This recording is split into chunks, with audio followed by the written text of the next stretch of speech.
Tere, kõik need 120 inimest, kes praegu seda webinari jälgivad. Või siis tere tulemast tagasi, kindlasti mõnede puhul. Oleme täna jälle kogunenud siia webinarile Matikõpe kodus ja koolis.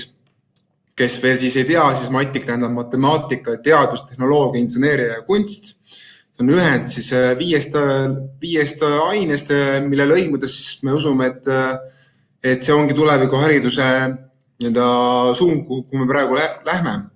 Ja kui eelmisel päeval vestlesime debatis siis erinevate inimestega Heade Haridusfondist, Vivitast, Haridusministeeriumist ja Insplayst selle üle, et kuhu see haridus suundub, kas meil on seda matikõpet vaja või kas ei ole, kas töövihik peaks olema või ei peaks olema, kuidas saada ligipääsu programmidele, kuidas lapsevanemaid motiveerida andmaks siis matikõppetunde oma lastele. Siis täna me näitame ette 2 konkreetset eksperimenti. Need on videoeksperimendid, saate ka pärast neid vaadata järelvaatamises kindlasti. Neist üks on siis selline eksperiment, kus me läheme muna päästma. Me ei hakka praegu rohkem midagi reetma. Ja teine on siis niisugune praktiline töötuba Lego Spike Prime komplektiga. Ja et tutvustada natukene ka lähemalt Lego Spike Prime komplekti, on mul siin Insplay maaletooja Andres Sirel, kes on siis Insplay tegevjuht. Andres, ma saan aru, et sa oled tegelikult meid kuulamas. Kas sa saaksid ka eelnevalt lihtsalt kirjeldada ära selle, et miks te toote sisse Lego Education tooted ja mis roll on Lego Spike Prime'il selles Lego Education tootesarjas? Tere kõigile, tore teid siin näha. Ja me oleme Lego Educationi koostööpartner juba aastast 94, nii et väga pikalt teeme koostööd ja Lego on, võiks öelda ka nii-öelda rahvusvahelises maailmas üks sellise STEAM valdkonna õppe eestvedajaid ja loobki just sellise komplekte, millega oleks võimalik lastel nii-öelda läbi praktilise kokkupuute õppida uusi asju ja läbi mängu saada siis mingi uue kogemuse võrra rikkamaks ehk läbi sellise huvipõhisõppe. Ja Spike Prime on just hea näide sellest, kuidas robootika aitab seda nii-öelda tulevikuõpet, matikõpet tuua siis erinevatesse kooliainetesse. Nii et ootan ise huviga, mida täna Liia sellel teemal meile rääkima hakkab. Jah, tutvustame ka õige pea siis need inimesi, kes viivad need eksperimendid läbi. Need on siis Vivitast Mari-Liis Peets ja lisaks ka üks Insplay robomentor Liia Tammes. Kõigepealt aga ma ütlen veel ka tere kõigile nendele, kes on liitunud nüüd natukene hiljem. Marju Mikk Viimsi vallast, Harald Karu Tallinnas, Kristiina Ausen Tartust. Väga hea veel on näha, et meid on siin juba praegu 160 inimest koos ja ma usun, et veel liitub nii mõnigi. Samamoodi ma loodan, et te kõik näete seda polli, mis me oleme praegu üles pannud, kus me siis tahame lihtsalt saada aru, et kui paljud, kes meid täna jälgivad, on siis õpetajad, kui paljud on õpilased, kui paljud on huvijuhid. Et võite sellele julgelt vastata, luban, et me ei kasuta andmeid ära kuidagi kurjalt. Vastupidi, me pigem üritame need andmed ja kõik need 3 päeva webinari põhilised siis punktid edastada ka asjaosalistele, kelle võimuses on natukene meie huviõpet ja meie haridusõpet teha veelgi paremaks, kui see täna on. Aga nüüd ilma pikem jututa lähmegi vaikselt esimese meie eksperimendi juurde. Ütlen veel kõigaks ära, et saate rääkida siin chati kanalis, loodetavasti kõik näete seda, saate rääkida omavahel. Ma palun küll seda, et eile siin kisus natukene omavaheliseks lõppimiseks ära paari inimese vahel, et palun hoida see vestlus ikkagi teemapõhine ja ütlen ka seda, et tõesti saate ikkagi järele vaadata ka, et YouTube'is me oleme pärast kõik ülesse.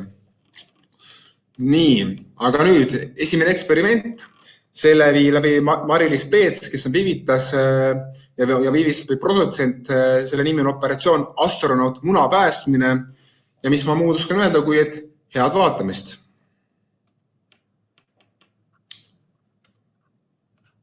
Kas sina oled mõelnud, kuidas astronaudid maale naasevad? Täna teemegi eksperimendi ja ehitame erinevaid kosmosekapsleid ja vaatame siis, kuidas ja mis füüsikalised tingimused seal tuleb arvesse võtta.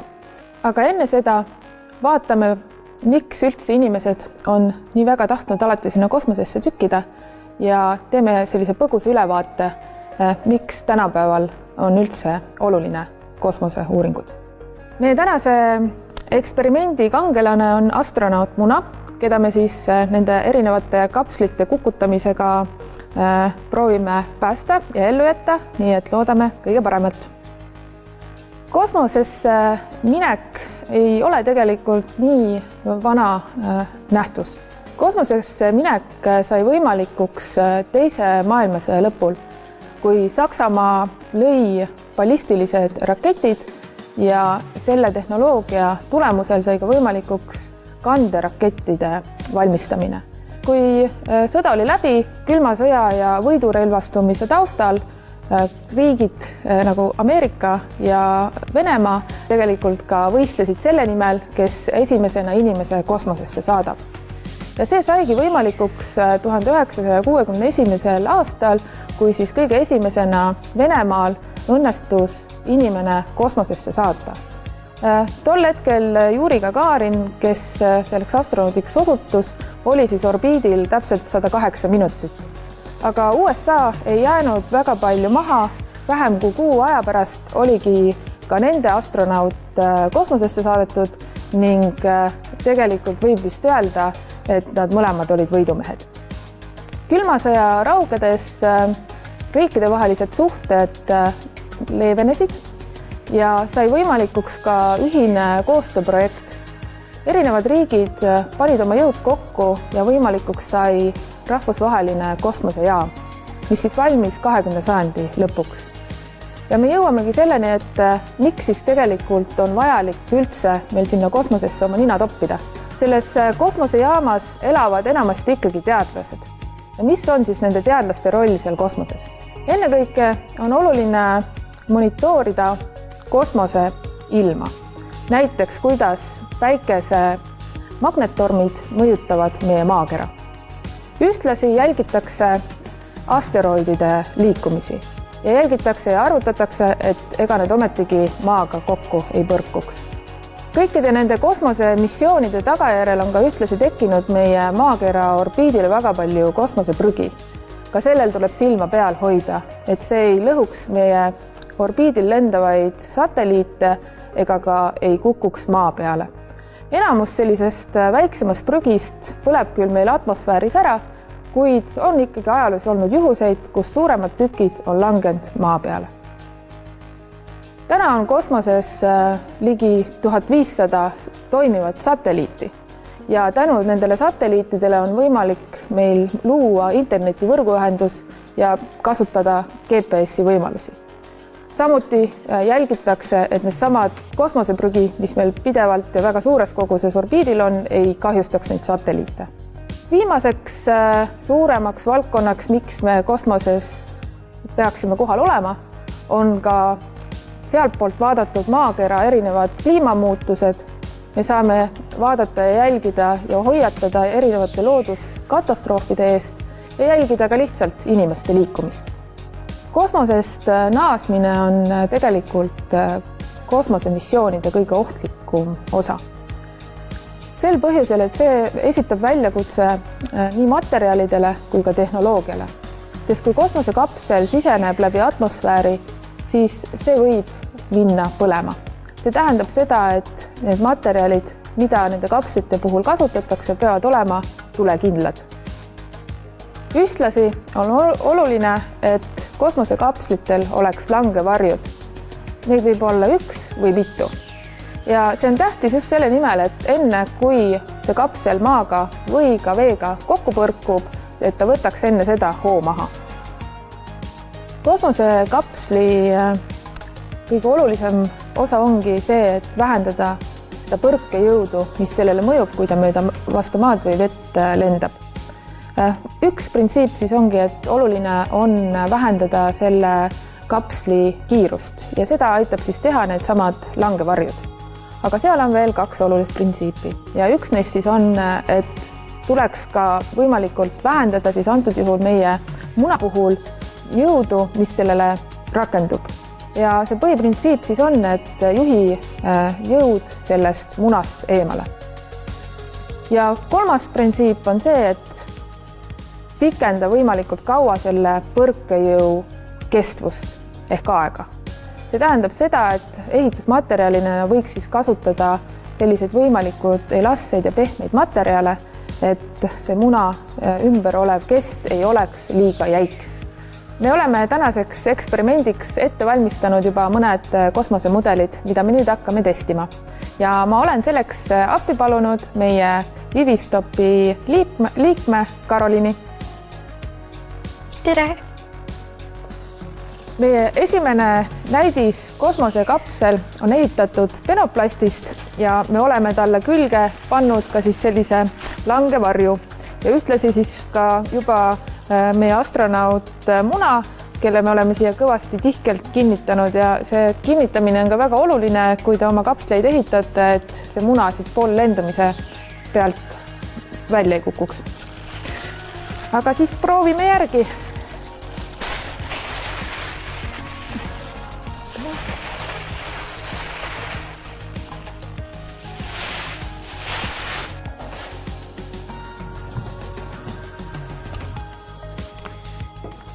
Ja nagu näha, siis meie astronaut Muna jäi terveks, seda enne kõik arvatavasti selle tõttu, et see sama vari võttis hoo maha täpselt vahetult enne, kui see kokkupõrge toimus. Meie teine näidiskapsel on ehitatud kõrtest ja oleme ta siis teinud selliseks hästi suureks ja Muna kinnitanud siia selle struktuuri keskele. Ja see on siis selle eesmärgiga, et võimalikult palju pikendada siis selle munale mõjuva põrke jõudu. Nii, ole hea. No nii. 1, 2, 3.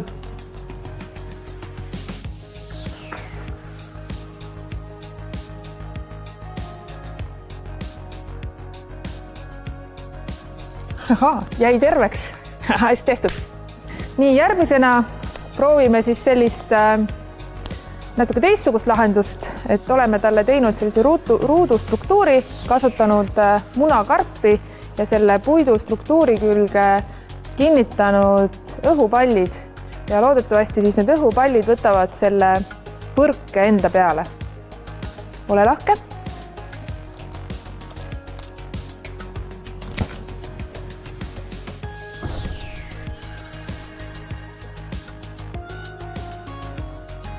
No nii, vaatame siis, kuidas selle astronaudiga meil siis läks. Lõikan ta siit lahti, et siis on paremini näha, kas muna jäi terveks. Katki läks!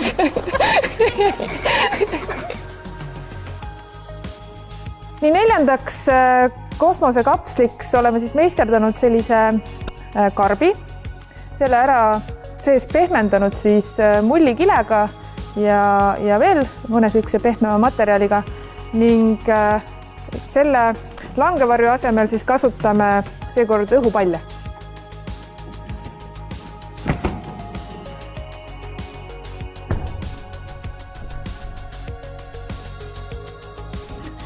No nii, vaatame, mis meil siin juhtus. Mul on praegusel esimesel pilgul vaadates, et see vist jäi meil terveks. No nii, tundub, et täitsa terve. Ja kõige viimase mudelina siis testime legodest ehitatud sellist väikest majakest. Muna oleme siia sisse pannud ja ka natukene ära pehmendanud, et vaatame, kuidas siis sellisel ilma langevarjuta või õhupallideta versioonil läheb.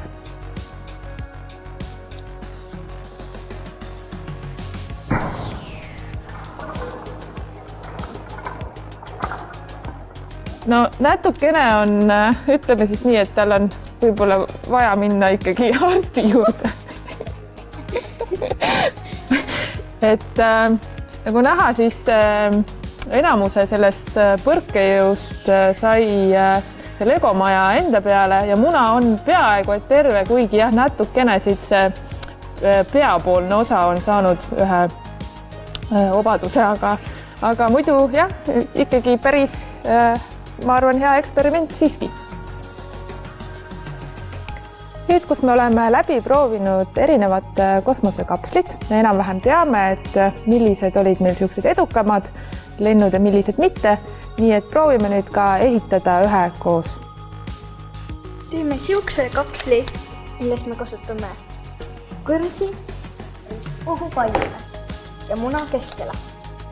Ja võib-olla siis paneme mingit pehmendust ka sinna ümber. Ja. Just, aga proovime järgi, vaatame, mis tuleb.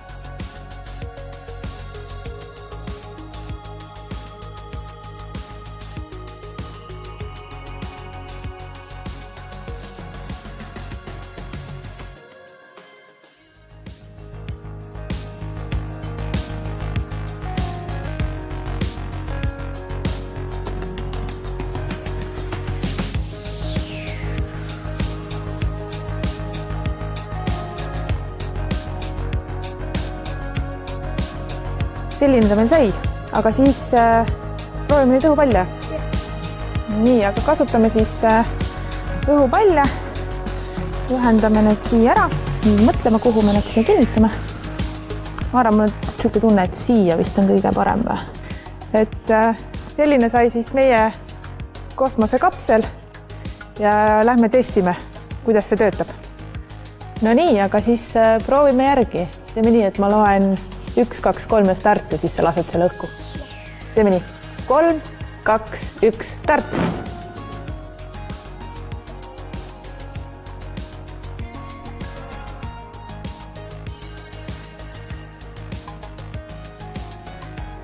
Ja muna on terve. Hästi tehtud. Karolin, mis arvad, miks sinu muna terveks jäi?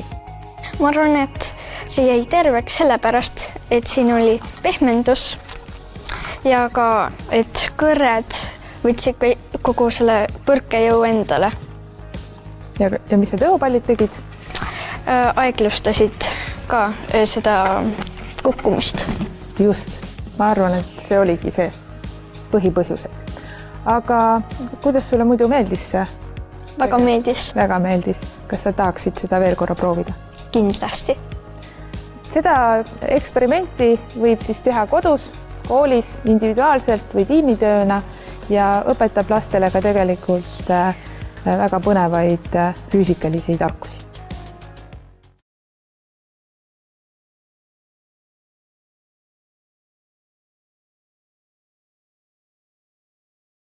No nii, selline oli meie operatsioon muna pääsmine, mis siis tõesti ühendas kohati nii matemaatikat, kohati inseneeriat, kohati jällegi loovust.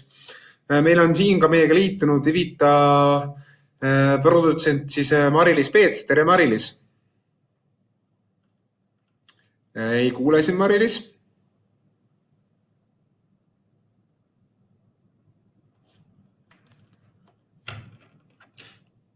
Seniks, kuni Mari-Liis siis saab oma mikro loetavasti tööle, võite siis chati panna ka küsimusi seoses selle eksperimendiga või siis küsimusi näiteks sellega, et kuidas kodus teha järgi sarnast või koolis teha järgi sarnast eksperimenti, et Mari-Liis saab vastata täna 5 minutit kõigile küsimustele.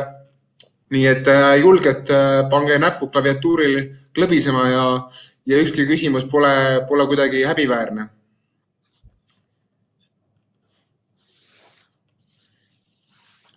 No nii, loodame, et meil on Mari-Liis tagasi, sest ma mingit sabistamist kuulen.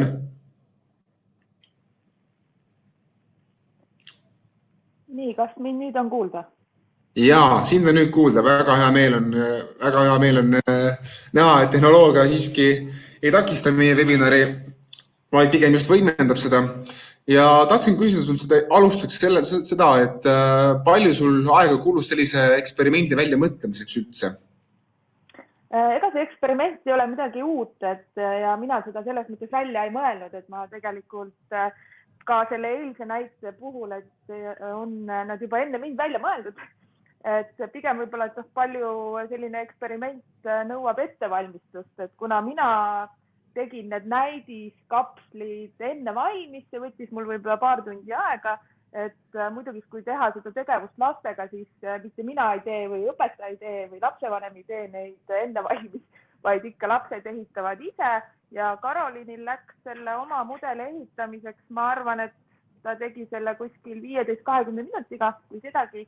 Ja muidugi mina olin abiks, aga seal ongi siis saab mõelda, et saabki tiimitööna neid ehitada.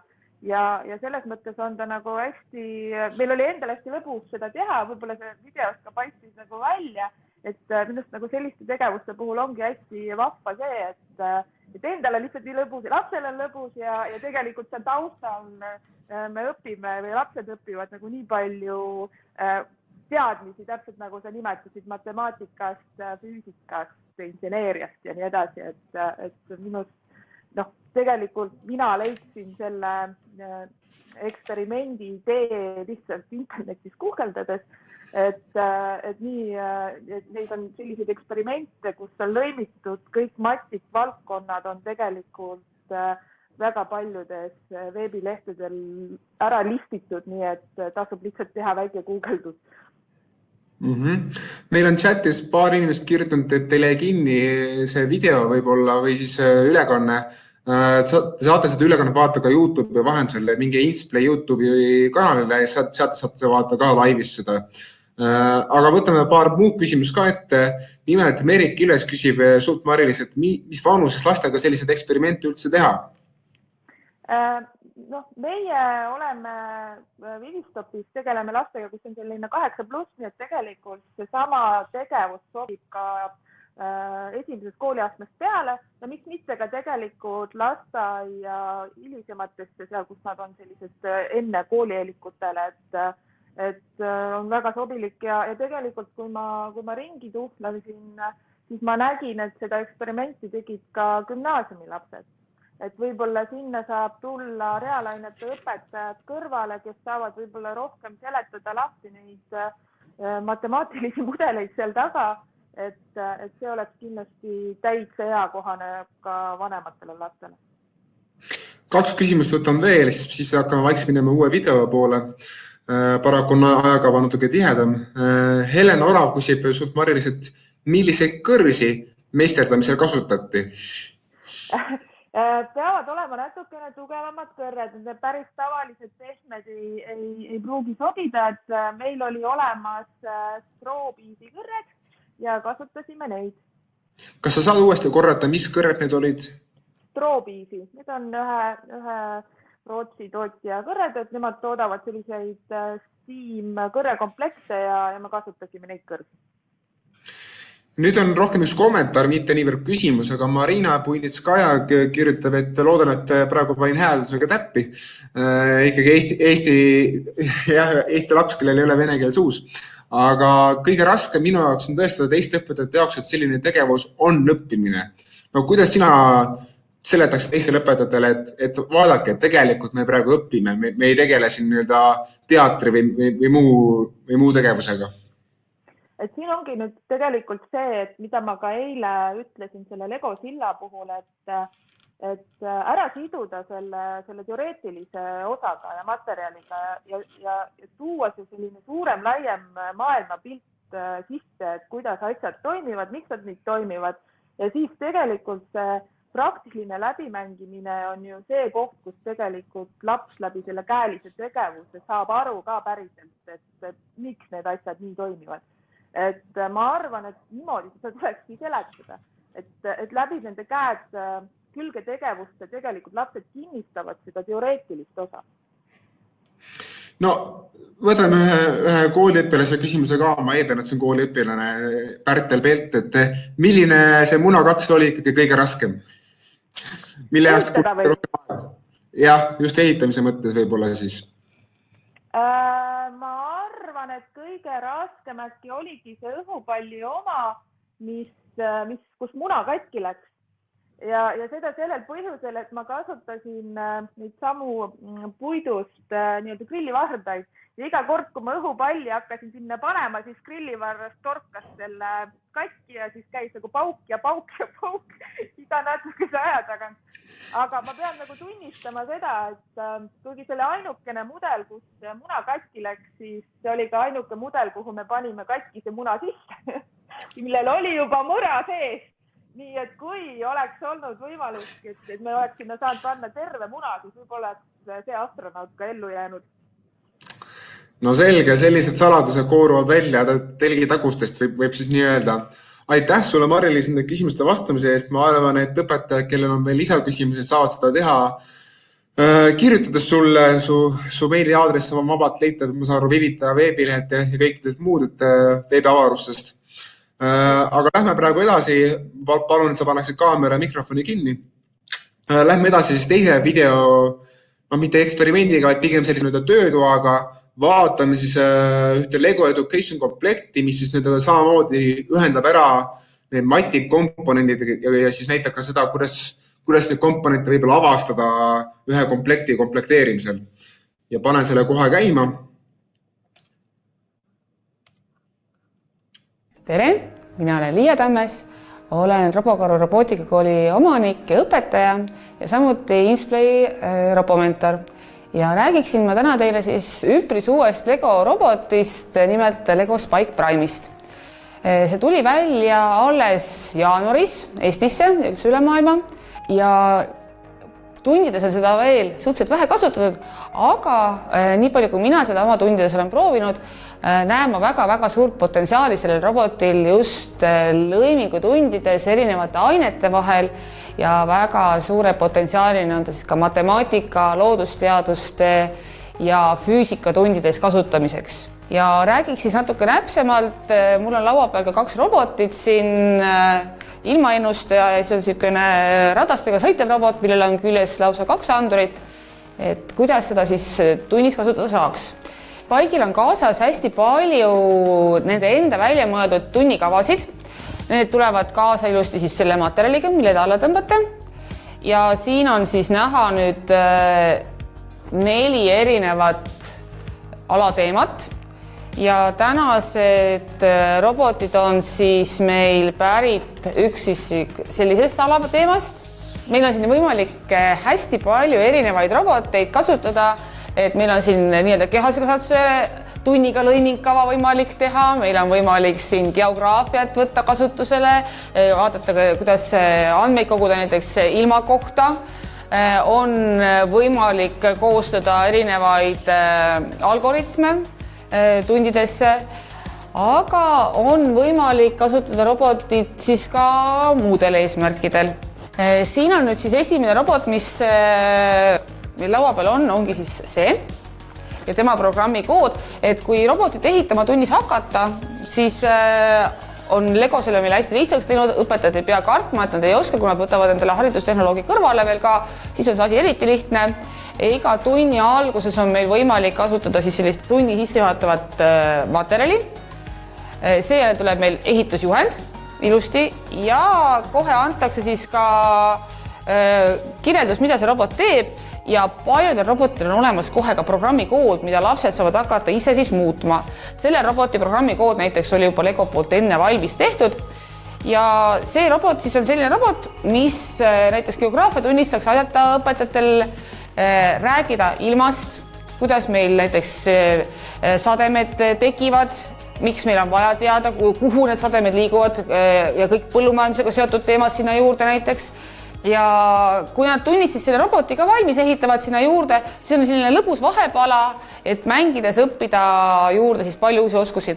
Et näiteks praegusel juhul, kui ma selle roboti siit käivitan, nii ta on mul vahepeal välja läinud, siis see programm on salvestatud talle siis siia kontrollerisse sisse ja otsin siis üles nüüd selle meie õige programmi ja kui ma ta käivitan, siis esimesena ta teeb alglaadimise ja kuna tänane ilmaennustus ütleb, et tuleb õhtupoole vihma, siis ta tõstab oma vihmavarju ilusti ülesse ja ka siin peal maatriksis siis näitab ilusti ära selle, et täna päike varsti enam ei paista.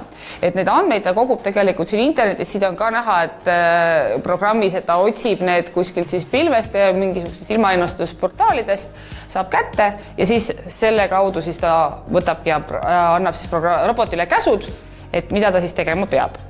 Mida veel saab teha siis erinevaid programme, erinevaid robotid on siin veel, näiteks geograafia ja loodusõpetusega seoses saab rääkida prügikoristusest, juba räägitud ilmaennustusest, võib teda ühildada ka näiteks terviseõpetusega, kehalise kasvatusega, kus on treeningkavasid võimalik tutvustada ja panna robot näiteks sinuga koos trenni tegema või koos tantsima. Et see muudab selle tunni elavamaks, lastele lõbusamaks, aga samas annab neile siis ka võimaluse lisaks sellele samale tunnis õpitavale õppida juurde ehitamist, programmeerimist, omavahelist suhtlemist, et kõiki neid oskusi, mida tegelikult meil nüüd juba varsti kõigil vaja on, kui me uuesti tööle läheme. Nüüd, kui me võtame matemaatika ja füüsika näiteks, siis selle näidise jaoks on mul järgmine robot.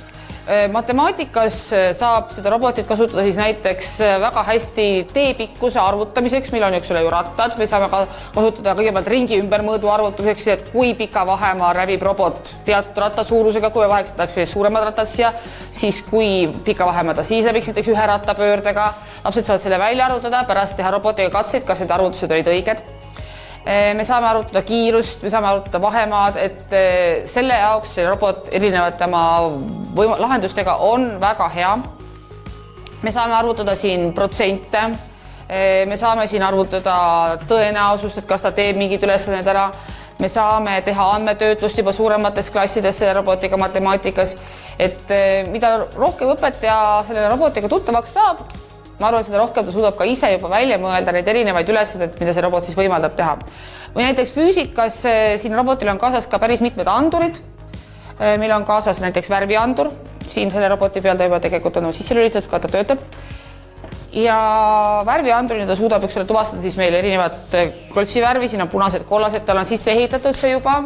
Et kui me võtamegi näiteks selle järgmise programmi siit ekraani pealt, et siis siin näiteks ongi, et programm näiteks ootab nii kaua, kuni ta näeb punast värvi antud juhul, aga siin on ette antud siis ka erinevaid muid värve, mida ta saab siis kasutada. Tegelikult on seda võimalik programmeerida ka siis nii-öelda valgusanduriks, ehk siis ta suudab tuvastada ka hele-tumedusi, teha joone järgi roboti, et füüsikatunnis saab siis väga hästi rääkida ka näiteks värvispektritest ja kõigest muust sellisest. Lisaks on olemas siin kaugusandur, jällegi füüsikatunnis väga kasulik, ka matemaatikatunnis erinevad mõõtmised, vahemad ja plaanide joonistamised, kõik muud, et me saame tegelikult selle robotiga mõõta ka näiteks, et kui kõrge on andurist kuni laeni vahemaa, et jällegi niisugune mõõtmisülesannete kasutamiseks väga hea. Lisaks on siin kaasas puuteandur, mis töötab niimoodi natukene, siis on ta nagu puuteandur, aga tegelikult on ta sisse ehitatud ka Newtonmeeter, et ta suudab aru saada siis, kui tugevalt peale vajutatakse, et kui me nüüd vaatame, siis selle anduri näite on siin praegu, talle on sisse lülitatud lihtsalt, kui ma teda korraks vajutan, siis näete, siin on näha juba 2, 3, 4, kui suur surve on, kuni 10 Newtonini välja. On võimalik seda siis kasutada. Jällegi füüsikatunnis võimalik ära katsetada, et erinevad jõud, tõmbejõud, hõõrdejõud, välja arvutada neid kõike ja robot aitab siis seejuures ka katseid teha ja nende katsete tulemusi kontrollida. Et selles mõttes jällegi võimalik kasutada ja integreerida tundi väga edukalt. Ja näiteks kui me vaatame seda sama robotit, mis meil siin on ees, et selle programm on tõeliselt lihtne. Jällegi juhend oli tal olemas Lego programmis endas. Programmi tegi valmis minu 6. klassis käiv poeg. Ja kui nüüd see programm siis käivitada, siis antud juhul programm ütleb meile seda, et ta ootab, kuni meie värviandur näeb punast värvi, ehk siis kui ma panen siia värvianduril ette kollase klotsi, siis programm ei käivitu. Ma võin siia panna ka ette rohelise klotsi, jällegi programm ei käivitu, aga kui ta nüüd näeb seda punast klotsi, hakkab ta sõitma ja sõidab nii kaua, kuni tema puuteandur siis surutakse alla, et jällegi annab võimaluse kasutada seda siis väga-väga mitmetes erinevates tundides. Rääkides siis erinevatest ettevalmistatud tundidest, mida Lego pakub, on nad ilusti ära jaotatud, nad on erinevate raskusastmetega, on antud ka niisugune enam-vähem aeg, kui palju selle tunni ettevalmistamiseks ja läbiviimiseks aega võiks kuluda. Ja siin on siis näha need erinevad robotid, näiteks on siin võimalik siis täpselt seda prügikoristuse robot, mida võib ka siis muuta, lapsed saavad seda katsetada jälle, et milline robot sobib kõige paremini näiteks, et kas ta peab olema tugevam, kas ta peab olema, millised haaratsid näiteks sellel robotil peaksid olema, et ta paremini prügi koristab. Meil on võimalik siin teha rohutirtsuga võistlusi ja jälle robotit uuendades ja muutes me saame katsetada, et millised kas rattad või mingisugused muud vahendid aitavad selle robotil edasi kiiremini liikuda. On osad ülesanded ka näiteks sedasi lahendatud, et Lego on andnud juhendi või programmi, mis ei tööta täielikult. Ja andes lastele siis võimaluse, et nad peavad eest leidma selle vea, mis selles programmis või juhendis on, ära parandama ja siis saavad oma masina alles tööle näiteks. Ja jällegi see ülesanne on jagatud alati niimoodi, et seda tehakse kahekesti. Paljud juhendid ka on antud sedasi, et saavad 2 õpilast korraga ehitada samaaegselt, et üks ehitab näiteks pool robotit, teine ehitab pool robotit ja kui nad selle kokku panevad, siis nad saavad esiteks kiiremini valmis roboti ehitada ja nad saavad mõlemad siis ka selle ehituse kogemuse sellest robotist. Järgmine osa, mis meil võimalik siin kasutada on äriline osa. Nad on küll selle jaganud Kickstarteriks oma pealkirja järgi, aga samas jällegi meil on võimalik seda kasutada nii geograafiatundides, matemaatikatundides, näiteks võimalik siin robotile erinevate värvidega näiteks esitada tellimusi ja siis teha näiteks analüüsi, et milliseid näiteks kas siis komme, kui me ütleme, et punased on näiteks meil maasikakommid ja kollased on meil näiteks sidrunikommid, et kui terve klassitäis lapsi läheb ja valib endale mingisuguse kommi, mida ta eelistab, robot loeb selle jada endale sisse, siis saab pärast teha ülesannet selle kohta, et mitu protsenti lapsi näiteks eelistab meil maasikakomme, mitu protsenti eelistab meil sidrunikomme, võimalik teha andmeanalüüsi, võimalik teha erinevaid tabeleid, arvutusi, protsentarvutusi ja kõike muud. Siis on siin võimalik meile kaarte robotisse sisestada, siin on kaasas ka paar näidiskaarti, saab geograafiatunnis kasutada robotit näiteks selliselt, et anda ette lastele teed, mida robot peab läbima ja siis robot peab siis suutma selle tee ilusti vastavalt sellele kaardile ja vastavalt programmile siis läbi teha. On selliseid natukene nuputamisülesandeid, näiteks on võimalik teha safe, et kas lapsed suudavad selle safe'i lahti muukida või mitte. Lisaks kõigile muule on seda robotit võimalik kasutada ka sellises võistlusformaadis nagu First Lego League. First Lego League on lastele väga arendav ja ma soovitan seda kindlasti kaaluda nii mõnegi lapse puhul, kes otsib endale projektitööd 8. ja 9. klassis, et siis kui saad niisugune alates 2 kuni 10 liikmeline meeskond kokku, jagada ülesanded sellele meeskonnale ära, siis selles formaadis, siis selles võistluses on võimalik vähemalt 4-5 lapsel oma loovtööna ära teha siis kas robotiehitusega, programmeerimisega, projektiuuringutega, oma loovtöö koolis ja seda siis esitleda, pluss nad saavad ka võistelda, saavad võistluskogemuse ja samamoodi siis on sellele robotile antud ka erinevaid lahendusi, erinevaid võimalusi, siis kuidas sellel võistlusel mingisuguseid ülesandeid lahendada. Samuti on antud siis ka baasroboti mudel, mida võib siis kasutada võistlustel. Ja neid samu ülesandeid tegelikult saab jällegi kasutada ka tunnis, leides siis erinevaid lahendusi, kuidas seda siis integreerida tundi. Et iseenesest mina väga soovitan seda robotit, mulle ta meeldib, mina alustasin oma lausa 2. klassi lastega selle roboti kasutamist, kuna programmeerimiskeel iseenesest, mida kasutatakse, on Scratchi laadne. Paljud lapsed seda koolis juba on õppinud või siis ka kodus. Ta on intuitiivne, õpetajatele lihtne, siis ei pea kartma, et oi, ma ei oska või ma ei saa. Kast on niisugune lõbus ja värviline, klotse on hästi palju seal sees, loomulikult seda peab jälgima, et nad sassi ei läheks. Et näiteks kui tunnis seda kasutada, siis ma soovitan ka, et igale õpilast paarile, kes seda kasutab, oleks see kass siis aasta lõikes kogu aeg nende oma ja nad peavad seda siis korras hoidma, et siis on teada, et ei lähe, või kelle vastutada see on, et siis ei ole kui need jupid kadunud ja ei lähe katki ka.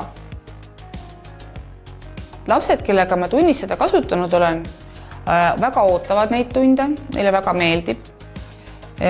Ja tagasiside on olnud väga-väga positiivne. Loomulikult see ehitamise pool on nende jaoks kõige paeluvam, katsetamise pool ka. Nii et mina tõsiselt soovitan teha oma matemaatikatunnid sellega ägedamaks, teha ka füüsikat, ka geograafiat, ka loodusteadusi.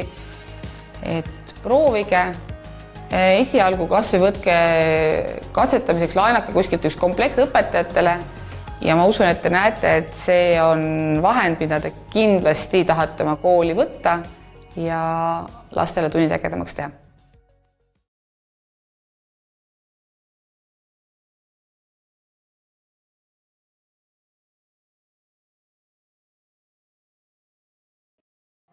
Selline oli siis Liia Tammese väike workshop. Tänan ka Heikot selle peale, et ta soovitas meil mõelda veel interaktiivsemate lahenduste peale. Aga kõigepealt Liia, ma saan aru, et sa oled ka meil juba siin liinil ja ootan, kas sa kuuled meid? Jah, kuulen ja näen ka. Väga hea, meil on seda näha. Kõigepealt ma saadaksin sulle ühe küsimuse nende vaataja poolt, et Helen Saluberg küsib, et mis vanustele klassidele see ikkagi see Lego Spike Prime sobib, et tema ei saanud sellest võib-olla päris hästi aru, et saab ka aru äkki uuesti selgitada? Jah, ta ametlikult on välismaistele gruppidele mõeldud alates 5.–6. klassist, aga arvestades Eesti laste tublidust, siis mina alustaksin selle komplektiga alates 3. klassist. Täpselt need samad erinevad pikkuse ja ümbermõõdu arvutused, mida saab lastega teha. Ja siis sealt samm-sammud edasi, ta sobib tegelikult kuni isegi 12. klassini välja, olenevalt sellest, millist andurit, kui keerukalt parasjagu kasutatakse. Et selles mõttes see kasutuse võimalus on väga-väga lai, ta tuleb peale Lego V-Dude, et kui see Lego V-Dude on ennast ammendanud, siis kuskil ongi 3., 4. klass tegelikult oleks täiesti paras juba selle robotiga alustada. Tuletan uuesti siis vaatajatele meelde, et saate küsida küsimusi siit chati kanalist, aga ma küsiks sult Liia ühe teistsuguse küsimuse praegu selle otsa, et selles töötaas oli hästi palju informatsiooni ja loomulikult seda peab vaatama uuesti üle, et kõik nende hoomata lõpuni välja.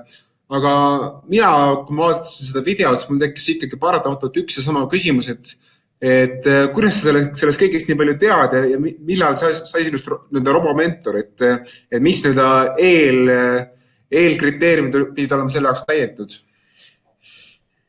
Minu tee robootika õpetajaks algas tegelikult siis, kui mu kõige vanem laps läks kooli.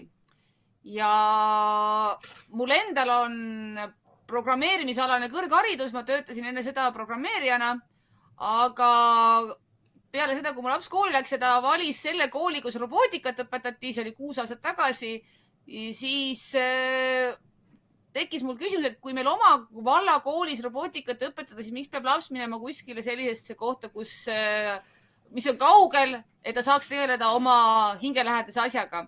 Ja sealt minu teekond pihta hakkas, sel momendil ei teadnud ma robotitest mitte midagi.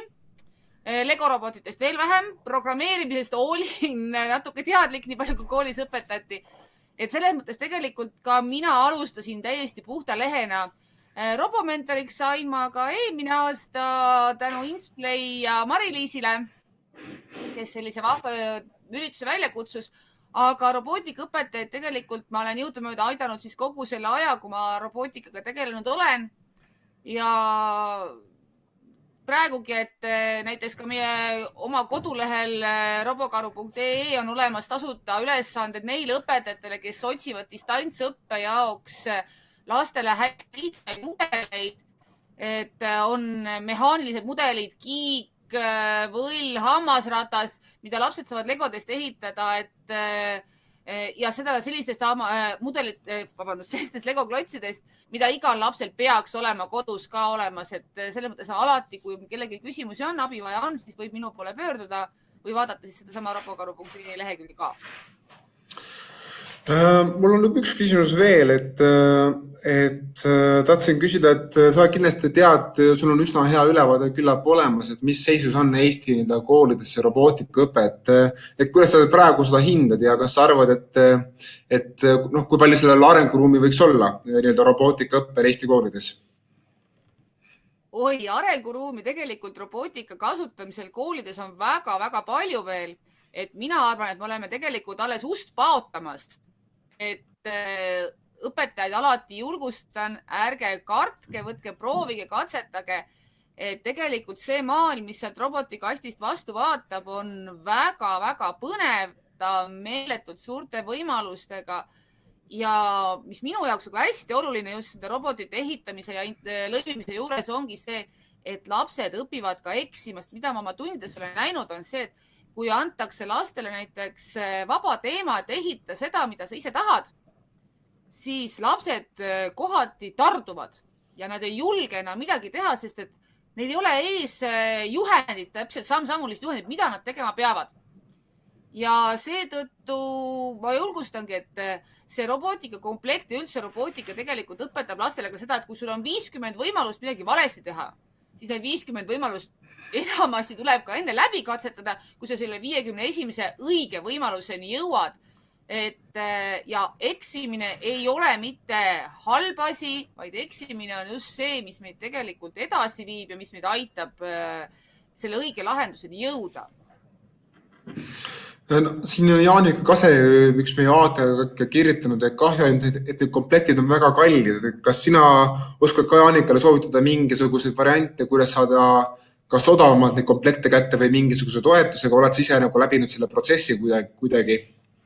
Jah, HITSAL on siin erinevaid toetusmeetmeid koolidele. Sealt kaudu saab neid taodelda, huvikoolid ja noorsokeskused saavad neid taodelda läbi Varaaida. Minu teda Varaait vist praegu isegi täiesti on avatud veel. HITSA peaks ka veel olema, kui ma ei eksi. Selles mõttes täiesti neid kohti, kus tasub küsida, loomulikult alati tasub küsida ka edasi müüa. Liia, ma palun sul panna korraks kaamera kinni, et teda palun heli alles, et praegu muidu hästi hakib. Aitäh sulle. Ja räägi edasi, kui sul on vähegi meeles, kus sa poolele jätsid. Et edasimüüjatel ka kindlasti küsida, et alati kui ostetakse rohkem, siis teevad ka edasimüüjad kindlasti hea meelega soodustusi. Ja see komplekt on tegelikult selles mõttes väga pikaajaline investeering, et näiteks videode puhul, et ma võin öelda, et minu videokastid on igapäevases kasutuses 3-6 tundi päevas ja nad on vastu pidanud praeguseks 3-4 aastat. Ja ma vahetan ainult mingisugused väiksemaid osi, mis kukuvad võib-olla põrandale, kaovad ära, aga kõik mehaanilised osad peavad suurepäraselt vastu ja selle koha pealt, nagu mina näen, et see on kvaliteedi koha pealt on need tooted väga-väga korralikud. Aitäh sulle nende kommentaaride eest, Liia, ja ma palun sul panna oma kaamera mikrofon kinni ja liigume siis vaikselt lõppakordi suunas. Kõigepealt ma kutsun siia videopilti nüüd Andres Insplayst. Andres, ma saan aru, et tegelikult on ka võimalik komplekte kuidagi rentida. Vähemalt ma olen üht-teist kuulnud. Ja, meil on Insplayga selline mõte tõesti plaanis, et praegu ta on veel sellise nii-öelda piloodi ja eksperimendiga moel, aga et kellel on huvi, et siis saab meiega ühendust võtta, et me plaanime sellise teenusega ka välja tulla. No selge, siis on vähemalt üks variant olemas veel lisaks nendele, mida Liia nimetas ja ma küsin sult, et sa olid meile eelmine päev ka debatis ja nüüd nägin neid eksperimente ja ka päeva alguses ütlesid, et ootad põnevusega, mida need videod lõpuks endast kujutavad, et kas sa vastas ootustele ja kas sa said ise lapsevanemana ka mingisuguseid ideid, mida siis oma lastega kodus teha? Ja, et selliseid robootikaga katseid oleme kodus teinud palju, aga et selle kindlasti saame ka jätkata, aga ma usun, et nii see silla ehitamine kui ka see muna päästmise eksperiment olid mõlemad väga põnevad. Nii et tegelikult ma arvan, et neid tahaks küll tegelikult oma lastega ka nagu läbi proovida, sest et sealt on just sellise mängulisel moel käed küljes on võimalik õppida palju põnevamalt, kui tõenäoliselt lihtsalt õpikust lugedes nende teemade kohta. Ma olen sinuga nõus ja loodan ka, et minu 10-kuune nagamann hakkab ka 3 aasta pärast juba katsetama erinevate komplektidega. Aga sa oled kutsunud koos teiste selle webinarite korraldajatega siis ellu ka Matic video väljakutse. Kas sa saaks seda palun selgitada, mis asi see on ja miks peaksid õpilased ja õpetajad selles osalema? Just, hea meelega, et Matic video väljakutse on jah selline nii-öelda konkurss, mis on mõeldud siis kõigile neile tegelikult, kes ise on läbi teinud mõne põneva sellise eksperimendi, katse, midagi testinud, saanud selle käigus midagi uut teada või siis tahab veel midagi uut nagu proovima hakata. Ja me julgustamegi siis kõiki, nii õpetajaid, lapsevanemaid kui ka kooliõpilasi või kõiki teisi ise siin kaasa lööma, et tegelikult proovida oma siis mõni selline katsetus võtta videosse, et see video võiks olla kuni 3 minutit pikk ja mida rohkem nii-öelda Maticu selliseid oskuseid ja valdkondi ta seob, seda parem. Nii et oled sa üksi kodus või proovid kas oma laste või hoopis vanematega või hoopis sõpradega midagi koos nagu eksperimenteerida ja sealt käigus siis ka midagi huvitavat õppida, siis võtke see linti ja esitage konkursile. Et 10. mai on siis tähtaeg, mis ajaks peaks olema see videoklipp kohale jõudnud ja meil on väga kihvt ka selline auhind välja pakkuda, nii et kõikide osalejate vahel siis loosime välja ka seesama roboti, mida siin Liia nüüd tutvustas, ehk siis Lego Education Spike Prime'i ja ma usun, et see robot ka nagu omakorda demonstreerib väga hästi, et mida üks selline nagu komplekt võimaldab Matic valdkondast õppida, et siin tegelikult loovusel ei ole piire, nii et saab seda eksperimenteerida selle robotiga sealt juba pikalt ja pikalt. Aitäh sulle selle info eest. Ma ei tea, kus panin küll selle ka chati, aga ütlen ka selle praegu siin otse-eetris välja, et see koht, kus saab siis selle video esitada, on matic.insplay.ee/väljakutse. Ärge seda tähte pange, brauser võib natuke lolliks selle peale, aga tõepoolest ootame kõigi videoid, ise plaanin võib-olla ka teha väikse näitmisteemalise video konkursi väliselt. Aga ma arvan, et nähes seda tänast Liia videot, siis ütleme nii, et motivatsioon on kõva, et tahaks ise osaleda konkursi sees. Kui me täna tegime siis tõesti täppisteaduste eksperimente ja vaatasime neid, siis homme 30. aprillil võib siis öelda, et Volbrööl räägime siis sellest viimasest poolest kõige rohkem, ehk siis kunsti poolest, sellest K-tähest Matic lühendis. Meil on külas Kvarki tegevjuht Karoliine Kurvits, kes räägib Rakett 69 ja sellest, kuidas tema on loonud selle väga populaarse teleshow jaoks siis neid loovad ülesandeid. Ja lisaks teeme läbi veel viimase eksperimendi sellest, et miks see koolikott nii raske on, et arutame siis ka selle teemal ja vaatame, millised võiks koolikotid veel välja näha. Esimese päeva tulemused, need debati tulemused on ka järelvaadatavad, kõik need webinarid on järelvaadatavad Insplay YouTube'i kanalil. Nii et soovitan ka YouTube'i kanalil hoida silm peal. Ja ega rohkemat ei ole kui aitäh ja saadan neid kõiki lõunale. Loodan, et liitute ka homme. Minu poolt kõik.